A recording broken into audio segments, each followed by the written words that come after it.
حدثنا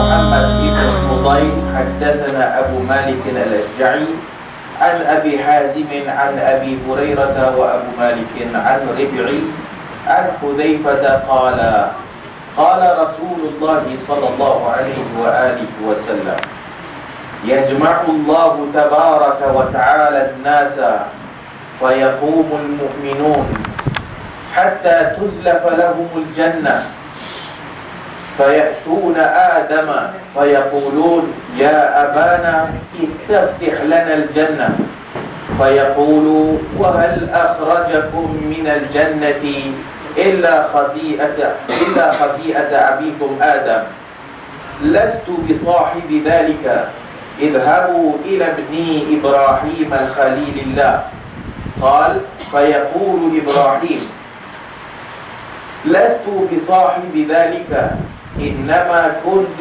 خليلا من وراء اعمدوا إلى موسى عليه السلام الذي كلمه الله تكليما فيأتون موسى عليه السلام فيقول لست بصاحب ذلك اذهبوا إلى عيسى كلمة الله وروحه فيقول عيسى عليه السلام لست بصاحب ذلك. Daripada sana-sana tu sahabat Abu Hurairah dan Abu Malik, daripada Rib'i, daripada Huzaifah, Nabi SAW bersabda, Allah tabaraka wa ta'ala akan menghimpunkan manusia, fayaqumul mu'minun hatta tuzlafa lahumul jannah, maka bangunlah orang-orang mukminun, orang-orang mukmin, sehingga didekatkan kepada mereka syurga. Fayatuna Adama, mereka pun bertemu dengan Nabi Adam alaihissalam. Fayaqulun ya abana, wahai bapa kami, istaftih lana al-jannah, tolong bukakan kepada kami, tolong minta kepada Allah Ta'ala untuk membukakan syurga untuk kami. Fayaqulu wa hal akhrajakum minal jannati illa khati'ata abikum Adam, tidaklah yang mengeluarkan kamu daripada syurga melainkan kesalahan bapa kamu Adam. Itu Adam jawab sendiri tentang apabila umat manusia pada ketika itu orang-orang mukmin diperlihatkan kepada mereka syurga Allah Azza wa Jalla, tapi pintu tak buka lagi. Maka mereka pergi kepada Adam AS, bercakap kepada bapa kita, bapa Adam, tolong bukakan kepada kami, atau berdoa kepada Allah Ta'ala, tolong minta kepada Allah Ta'ala bukakan syurga untuk kita. Maka Nabi Allah Adam AS tak mampu nak berbuat demikian, dan dia kata pula tentang kesalahan dia. Itu apa yang telah kita dengar daripada Al-Quran sendiri tentang kisah Adam dan Hawa yang telah melanggar perintah Allah Azza wa Jalla sehingga menyebabkan keluar daripada syurga Allah. Lastu bi sahibi dhalika, aku bukanlah ahlinya, aku bukan orang yang mampu buat demikian. Idhabu ila ibni Ibrahim, pergilah kepada anakku Ibrahim, Khalilillah, kekasih Allah Azza wa Jalla. Qala fayaqulu Ibrahim, kata Ibrahim, lastu bi sahibi dhalika, aku pun tak mampu nak buat. Innama kuntu khalilan min wara, sesungguhnya aku itu kekasih jauh dan jauh, belakang. Kan Ibrahim Khalilullah, kekasih Allah, tapi dia menyatakan tak boleh kan. Dia kata Khalil, dia kekasih Allah tapi jauh. I'madu ila Musa alaihissalam, pergilah kamu pergi kepada Musa alaihissalam, alladhi kallamahu Allah taklima, yang Allah bercakap dengan dia secara langsung. Fayatuna Musa, mereka pergi kepada Musa. Musa pun jawab, lastu bi sahibi dhalika, aku pun tidak mampu. Idhabu ila Isa kalimatillahi wa ruhihi, pergilah kepada Isa, kalimahnya dan roh daripadanya. Fayaqulu Isa alaihissalam, Isa pun menyatakan, lastu bi sahibi dhalika, aku pun bukan mampu untuk memberikan begitu, aku tidak mampu untuk berbuat apa-apa. Last kali, fayatuna Muhammadan sallallahu alaihi wasallam, fayaqumu fayu'dhana lah, fatursalul amanatu warrahim, fataqumani janbatay sirat yaminan wa shimalan, fayamurru awwalukum kalbarqi. Qala qultu bi abi anta wa ummi ayyu shay'in kamarril barq. Qala alam tarau ila al-barqi kayfa yamurru wa yarji' fi tarfati 'ain thumma kamarrir rih thumma kamarrit tayr wa shaddir rijal tajri fihim a'maluhum. Kemudian datang mereka semua kepada Muhammad sallallahu alaihi wasallam, fayaqumu, dan mereka pun pergi dan mereka nak minta izin kepada Nabi. Wa tursalul amanah, kemudian Allah beri keizinan kepada Nabi untuk memberikan syafaat. Kemudian wa tursalul amanatu war rahim, Allah Ta'ala utuskan amanah dan rahim duduk di kedua-dua jambai sirat, duduk di tepi kiri kanan sirat, titian sirat. Amanah lah. Ar-rahim, silaturahim, hubungan antara Islam atau hubungan kasih sayang antara Islam. Al-amanatu war-rahim. Fataqumani jambati sirat yaminan wa shimalan, maka ar-rahim dan ar-rahim dan juga amanah duduk di kiri kanan sirat. Kemudian fayamurru awwalukum kalbarq, maka seorang orang pertama lalu kalbarqi, macam kilat.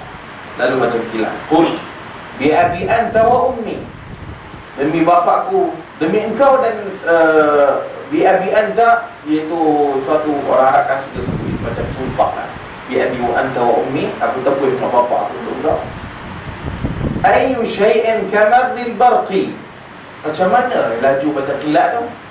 Kemudian qal alam tarau ila al-barqi kaifa yamur, kau tak pernah tengok kilat macam mana dia yamur wa yarji', macam mana kilat tu memanjak fi tarfati ain, sekelip mata saja. Kilat laju. Kita tengok kilat pun kan laju. Maka dia sebut tarfati ain, macam sekelip mata. Jadi itu suatu yang menggambarkan orang ini laju melintasi sirat. Kemudian thumma kamarrir rih, yang berikutnya macam angin yang bertiup, laju juga tapi tak sepantas kilat. Thumma kamarrit tayr, kemudiannya macam burung.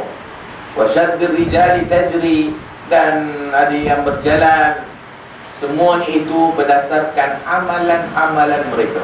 Itu berpandukan kepada amalan-amalan mereka. Wa nabiyyukum qa'imun 'ala sirat, dan Nabi kamu qa'imun 'ala sirat, berdiri di atas sirat. Nabi berdiri di atas sirat, yaqulu rabbi sallim sallim, wahai Tuanku, selamatkanlah, selamatkanlah. Hatta ta'jiza a'malul ibad, sehinggalah yang lalu di atas titian sirat itu orang yang kurang amalan dia, amalannya sedikit, amalannya sangat lemah.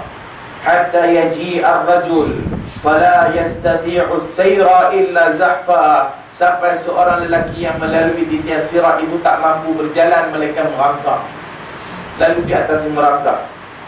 Qal wa fi hafatay sirati kalalib mu'allaqatun ma'muratun bi akhdhi man umirat bih. Wa fi hafati sirat, dekat sirat itu ada kalalib cangkuk. Kalalib nak cangkuk siapa-siapa yang berada di atas sirat. Ma'muratun bi akhdhi man umirat bih, dia akan cangkuk bagi mereka yang telah diperintahkan oleh Allah Azza wa Jalla untuk dicangkuk, ditarik. Fa makhdushun najin, ada yang terluka tapi berjaya juga akhirnya sampai. Wa makdusun finnar, ada yang dicakar-cakar akhirnya ditarik ke dalam neraka Jahannam azza wa jalla. Allah azza wa jalla, wallazi nafsu abi hurairah biyadihi, kemudian Abu Hurairah menyatakan, demi jiwaku berada di tangannya, inna qa'ra jahannam la sab'una kharifa, sesungguhnya dalam neraka Jahannam itu 70 kharifah, 70 tahun, sebagai tahun, sebagai 70 hari dan sebagainya, nak menunjukkan dalam neraka Jahannam itu. Di hadis yang diriwayatkan oleh Imam Muslim rahimahullah taala menceritakan keadaan kita nanti pada hari akhirat nanti. di mana pada hari itu apa pun tidak memberi apa-apa manfaat, melainkan semua orang mengharapkan syafaat. Syafaat itu pertolongan Allah Azza wa Jalla. Yang syafaat itu walillahi syafa'atu jami'an. Syafaat itu Allah sahaja yang boleh bagi. Tak ada siapa pun yang boleh bagi. Termasuk Nabi-Nabi tak boleh memberi syafaat. Tetapi Allah mengizinkan kepada orang-orang tertentu untuk boleh memberi syafaat kepada manusia yang lain. Maka dalam hadis ini menceritakan Nabi Adam tak boleh nak buat apa, kemudian suruh pergi kepada Ibrahim, Nabi Ibrahim tak boleh buat apa, suruh pergi kepada Nabi Musa, kemudian kepada Nabi Isa, semuanya tak boleh nak memberi syafaat. Dan masing-masing Nabi mengakui kesilapan mereka. Itu menunjukkan tawaduk para Nabi. Para Nabi tawaduk. Tetapi akhirnya sebagai riwayat, pergilah kepada Muhammad sallallahu alaihi wasallam. Maka Nabi Muhammad juga tidak mampu memberi syafaat melainkan setelah diizinkan oleh Allah Azza wa Jalla. Maka Allah memberikan izin kepada Nabi sallallahu alaihi wasallam. Kemudian diceritakan tentang sirat, itu suatu titian yang akan dilalui oleh seluruh orang Islam. Yang mukmin semua akan lalu. Sebelum itu tadi, orang mukmin diperlihatkan syurga, tapi tak boleh masuk lagi, pintu tutup. Juga menunjukkan pintu syurga tak akan terbuka melainkan dengan ada orang yang membuka, iaitu Nabi sallallahu alaihi wasallam. Itu kelebihan umat Muhammad, umat yang terakhir dekat dunia, tapi yang paling awal akan masuk syurga Allah Azza wa Jalla. Jadi semua minta kepada syafaat Nabi sallallahu alaihi wasallam. Sebelum nak melalui masuk syurga itu ujian yang sangat berat, titian sirat. Iaitu ada sebahagian yang menafikan titian sirat tu, dia kata tak ada dan sebagainya. Jadi hadis ni nak tahu mana? Dan hadis-hadis yang lain yang menceritakan tentang sirat. Jadi semua itu menunjukkan benda yang ada. Sebab itu ijma' para ulama ahli sunnah menyatakan titian sirat itu hak, sesuatu yang benar dan akan berlaku nanti. Jadi amanah war rahim dibubuh sekali guys, menunjukkan nilai amanah dan kasih sayang rahim tadi, silaturahim. Maka amanah benda yang berat, amanah dan rahim akan menyebabkan dia membolehkan membantu seorang di hari akhirat, dan juga boleh menyebabkan kita juga tergelincir. Amanah war rahim. Maka amanah kena jaga. Al-Imam Nawawi meletakkan hadis dalam bab al-amru bi ada'il amanah, perintah untuk melaksanakan amanah. Jadi amanah berat yang semua itu akan dipersoalkan oleh Allah Azza wa Jalla. Dan ar-rahim, silaturahim, yang wajib untuk kita semua menyambungnya, dan haram untuk kita memutuskan silaturahim antara orang Islam. Nak gaduh pun 3 hari saja, lepas tu tak boleh gaduh lah. Mesti disambungkan balik silaturahim. Dia benda tu besar. Apabila orang yang beriman lalu, ataupun orang yang amalannya banyak, amalannya mengatasi amalan maksiat, maka mereka itu akan lalu di atas titian sirat dengan laju sekali. Semua yang lalu atas titian sirat berdasarkan kepada amalan masing-masing dekat dunia. Ada orang kata kita tidak masuk syurga Allah dengan amalan yang kita buat, tetapi kita masuk dengan rahmat Allah. Habis itu amalan juga apa? Ya. Kalau kita tak masuk syurga dengan amalan Allah, dengan amalan saleh, tapi kita masuk syurga dengan rahmat Allah, rahmat Allah tidak akan Allah bagi melainkan orang yang beramal soleh. Mana boleh dapat rahmat Allah sedangkan kita tak beramal soleh? Duduk goyang kaki buat maksiat, boleh dapat rahmat Allah? Tak boleh. Jadi apa-apa hal pun, amalan soleh itulah yang membawa kita kepada syurga Allah Azza wa Jalla. Wa man kana yarju liqa'a rabbih, siapa yang mengharapkan untuk bertemu dengan Tuhannya, falyamal amalan salihah, buatlah amalan salih, wala yusyrik biibadati rabbih ahada, dan jangan dia mensyirikkan Allah dalam beribadah kepadanya. Amalan salih penting. Amalan soleh kurang, yang tu yang diceritakan tadi, ada yang macam angin, ada yang macam burung, akhirnya merangkak atas titian sirat. Semuanya berdasarkan amalan kita. Sebab itu Nabi kata, man batta'a bihi amaluh lam yusrik bihi nasabuh. Siapa yang amalannya sedikit, batta'a lambat, kurang, lam yusri' bihi nasabun, nasab keturunan dia pun tak boleh nak bantu. Bagi-bagi amalan kurang. Lantaklah ada keturunan raja ke, dia keturunan nabi ke, dia keturunan Ahlul Bait dan sebagainya, semua yang didakwa-dakwa tu. Kalau amalan kurang, minta maaf lah, keturunan Ahlul Bait tak boleh nak tolong. Kalau dia Ahlul Bait buat bid'ah, buat khurafat, buat benda-benda yang Nabi tak pernah ajar, namanya Ahlul Bait, keturunan Said lah, apa benda lah. Tapi tak ada amalan. Amalan kurang, amalan pun tak bertepatan dengan apa yang Allah mahu, amalan soleh pun tadi. Amalan yang betul dan bertepatan, maka keturunan yang baik itu tak mampu memberikan apa-apa bantuan. Sebab tu Nabi kata kepada keluarganya, wahai Fatimah, aku boleh bagi kamu harta, aku boleh bagi kamu apa-apa yang kamu mahu, tetapi kalau tak ikut, aku tak boleh tolong.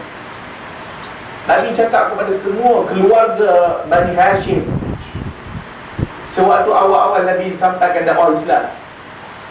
Maka bagi peringatan, nak minta duit boleh bagi, nak minta apa-apa aku boleh bagi, tapi aku tak boleh tolong kalau kamu tidak mau mengikut arahan atau tidak mau mengikut petunjuk Allah dan Rasul. Maka Abu Jahalnya, sebagainya, atau dalam keturunan Nabi sendiri, Abu Talibnya, maka semua itu tidak berjaya. Semuanya masalah. Nabi pun tidak mampu untuk memberikan bantuan. Amalan soleh masing-masing kita. Masing-masing kita, tengoklah amalan soleh kita. Perbanyakkan amalan soleh kita. Jangan bersibuk kira amalan soleh orang. Jangan bersibuk kira dosa orang lain. Kiralah dosa sendiri. Dok sibuk tengok, tengok tu, hantu tu, hantu ni. Semua orang dia nak mutu ni. Semua orang dia nak macam-macam lah. Itu tak betul, ini tak kena, itu tak kena. Tengok amalan diri sendiri. Itu yang dinamakan muhasabah. Para ulama salaf kata, tengok kepada keaiban orang, bukan tengok saja, nasihat, dan tengok dalam diri kita, keaiban itu ada tak dalam diri kita. Betulkan. Betulkan dia, betulkan kita. Kemudian tengok lagi aib orang lain. Bukan nak kata, tengok aib dia, nasihat diri kita sendiri juga. Betulkan dia, betulkan kita juga. Itu baru namanya nasihat. Sebab itu orang Muslim, orang mukmin kepada mukmin lain cermin. Kita cermin kepada kawan saudara Islam yang lain. Dia cermin kepada kita. Sebab tu bila orang tegur kita, orang nasihat kita, mesti kita dengar, mesti kita ambil perhatian. Sebab dia cermin kita. Tengok cermin, cermin tak boleh cakap mirror in the wall. Dia tak boleh cakap. Tapi dia boleh bagi tahu, rambut dia tak kemas. Sikap, tengok kan. Sini ada kudis sebelah, kopi sikit. Cermin bagi, dia tak bagi tahu mulut. Tapi kita nampak. Tapi manusia ni, orang mukmin kepada orang mukmin lain, cermin tu boleh cakap. Bawa dia mirror tu, tengok mana paling handsome. Aku ni macam mana amalan soleh aku, ataupun apa benda yang kau tengok tak elok ni, tolong betulkan aku. Itu orang mukmin. Amalan soleh masing-masing kita. Dan kita nasihat antara satu sama lain untuk memperbetulkan diri kita sendiri, supaya kita masing-masing boleh meningkatkan amalan soleh kita dan nasihat menasihati antara satu sama lain. Di dalam menasihati orang, mesti ada perasaan kasih sayang kepada dia. Bukan menasihati macam nak kritik. Kadang-kadang kita keliru nak nasihat ataupun nak kritik. Orang nak nasihat orang, maka dia akan nasihat dengan cara yang betul. Kalau dia kata, apa ni kata nak betul Islam, tapi bini, itu nasihat ke? Ataupun kritik? Tak. Tengok. Kadang-kadang kita dilapis, kita ditalbiskan oleh iblis. Nampak macam betul nasihat, tapi sebenarnya kita tak ada rasa langsung kasih sayang kepada sekawan kita yang Islam. Bahkan kita ada benci lagi kepada dia, tapi kita kata itu nasihat. Itu tak nasihat. Maka kita nak nasihat antara satu sama lain dalam keadaan kasih sayang itu ada. Itu kasih sayang orang Islam Ar-Rahim tadi itu, Silaturahim. Dan Nabi duduk di atas sirat, Nabi berdiri atas sirat, Nabi beri doa kepada Allah, Rabbi salim, wahai Tuanku, tolong selamatkan, doa kepada umat dia. Sebelum itu lagi orang mukmin akan berjumpa dengan Nabi dekat haud telaga Nabi. Yang pada ketika itu pun Nabi memanggil mereka, Nabi memanggil, marilah, marilah. Apabila ada suara yang menyatakan mereka telah mengubah agama engkau, mereka telah murtad setelah kewafatan engkau, Nabi kata fasuqan, fasuqan, pergilah, pergilah.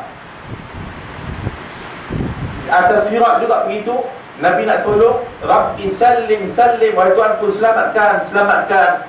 Sehinggalah yang lemah amalan soleh dia mula nak lalu atas titian sirat, Nabi doa, Rabbi salim, salim, selamatkan dia, selamatkan dia.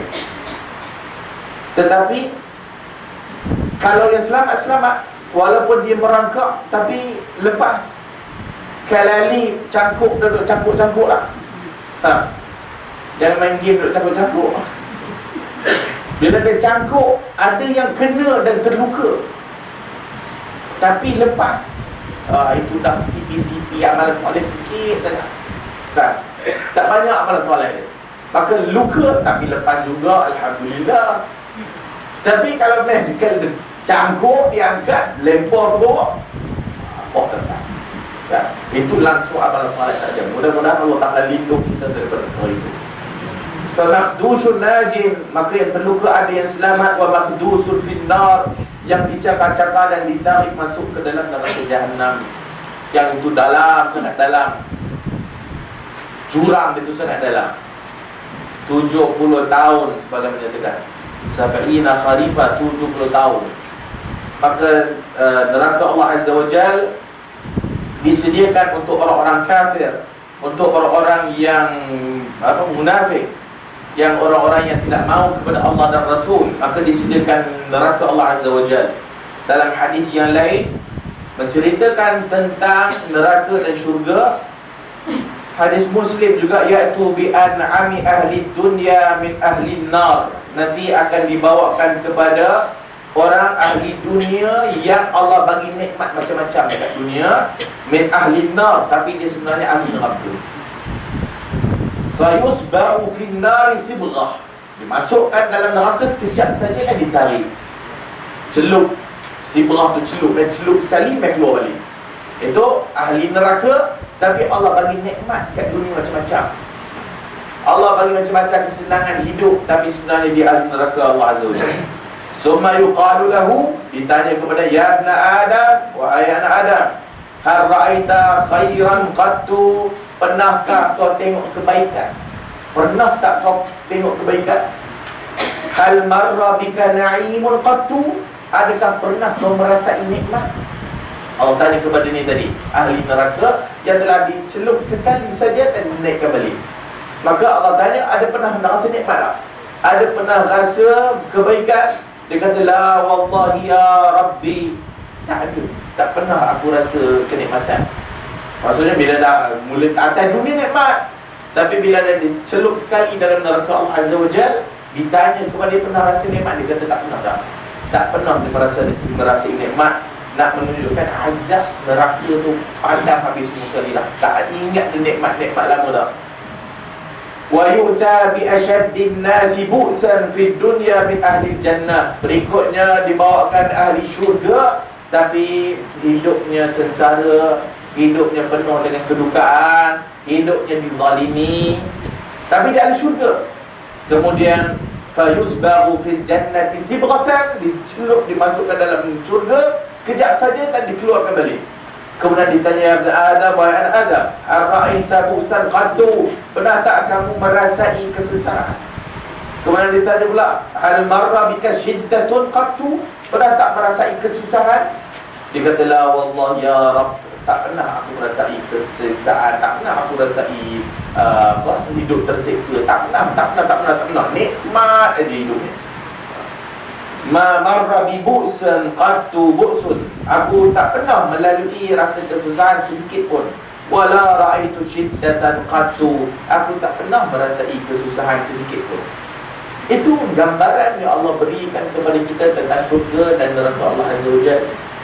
Masuk sedikit saja dan dikeluarkan daripada neraka, dan kita tak ingat nikmat kat dunia dah. Azab. Masuk dalam syurga sekejap saja dikeluarkan, kita dah tak ingat dah kesengsaraan kita dekat dunia. Maka itulah perkara yang diceritakan benda-benda ghaib ni, ma la ainun ra'at wala uzunun sami'at wala khatara ala qalbi bashar. Tak pernah telinga mendengarnya, tak pernah mata melihatnya, dan tak pernah terlintas pun dekat fikiran manusia. Yang dicerita-cerita kita tentang syurga dan neraka, itu yang kita faham dengan bahasa kita.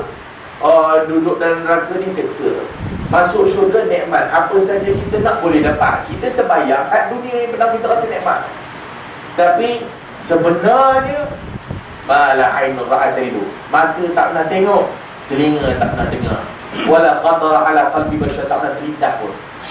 Benda tu tak pernah tahu pun kita. Tetapi bila Allah nak bagi tahu kita, nak bagi kita faham, nak bagi dekat pemahaman kita tentang benda-benda ghaib ni, Allah terpaksa sebut dengan bahasa yang kita faham. Dekat syurga ada banyak buah-buahan, kita faham, oi nikmat tu, buah-buahan banyak. Dekat neraka ni begini azab, bakar kulit habis silam ni, ganti kulit baru, bakar lagi kulit baru balik. Kita faham, kena api kat dunia kan sakit, akak tu lah kita boleh faham. Itu pun dah cukup sengsara lah kalau kita fikir balik.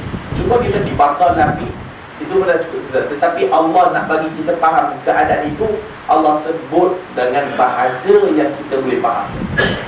Tapi hakikatnya Allah saja yang mengetahuinya. Iaitu apabila orang-orang mujrim, bila di hari akhirat nanti dicampak dalam neraka, mereka memanjat-manjat, wahai Tuanku, kembalikan kami ke dunia. Sekarang kami telah yakin. Kat dunia tak yakin. Kat dunia bagilah tahu azab neraka macam mana pun, boleh jadi betul, boleh jadi tak. Hak tu. Tapi bila dah kena sekali, dia kata kepada Allah, ya Allah, balikkan kami kat dunia, kami akan beramal soleh. Sekarang kami dah yakin. Tapi perkara itu dah tak boleh balik. Tak boleh dah. Benda yang tak mampu dikembalikan semula. Seperti yang orang sahabat Nabi yang mati syahid itu, nak balik hidup, nak perang. Tetapi Allah tak memberikan keizinan dalam perkara itu. Mudah-mudahan kita sentiasa mengingati tentang kisah-kisah syurga dan neraka, itu supaya kita dekatkan diri kita kepada Allah Ta'ala, dan supaya kita dapat meningkatkan amalan salih kita, insya-Allah. Mudah-mudahan Allah Ta'ala ampun kita dan jauhkan kita daripada azab neraka Allah Azza wa Jalla. Aqulu qawli hadha wa astaghfirullah al-azim li wa lakum. Wassalamualaikum warahmatullahi wabarakatuh.